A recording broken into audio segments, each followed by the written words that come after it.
paragraph, he had said that one of the tzaddikim in his tefillah after the Shemona Esrei, he would say that really I'm unworthy to speak in your presence, to say your praises and so on and so forth, and to express myself as the holy exalted angels express themselves, however, but the reason why I am is because that's what you commanded me, to come before you, to speak and praise you and so on and so forth. Now, the last part of it, this is very important, part of the Shemona Esrei is Modim. We give thanks. What's the first thing we give thanks for? What? Shatohu Hashem Elokeinu. Give thanks. What's included in that? What is the thanks? You know, the creator of existence, who vis-a-vis who he is and what we are, we have no value. We have no, and of all humanity, he chose us to be his people. Right? That's what we're saying. What does that mean? We have no intrinsic worth. It's only because God says we have worth. It's like same thing. I want to hear your praise. Although at best you're a bunch of limited,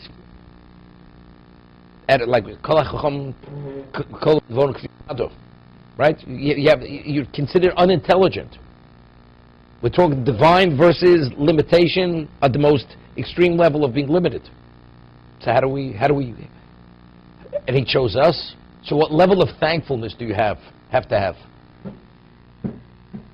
You know, it's like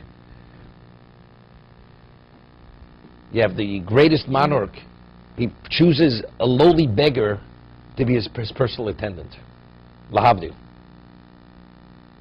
And he doesn't have a care in the world, and the monarch will take care of him every aspect of his life. That he shouldn't have one moment of difficulty. What kind of thanks does this beggar, where his life was worthless until he was chosen for that?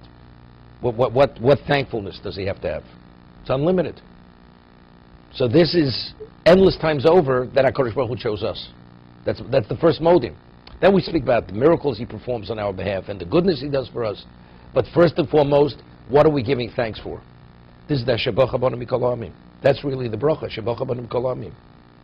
Noslan is Toroso, because that is the catalyst. That's how we're linked to him. Same thing. In terms of who we are, we're nothing.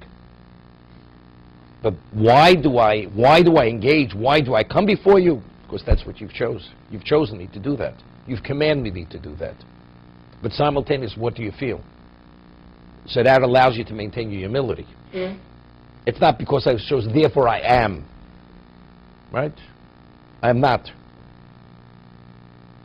I am, but I'm not. It's two things. A Jew is a ben melech. The Gemara says, the Mishnah says, we're b'nei melachim, we're princes.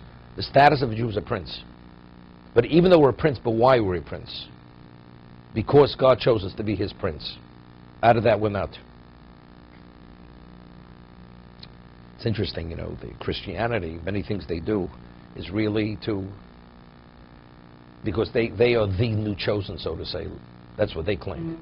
Right? They also, what do they call themselves? Princes of the church. They also call themselves princes. You know, the vestments that the Pope wears, his vestments. The bishops, you know, they wear the skull caps.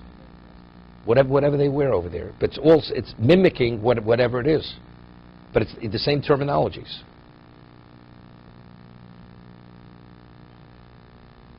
To be continued.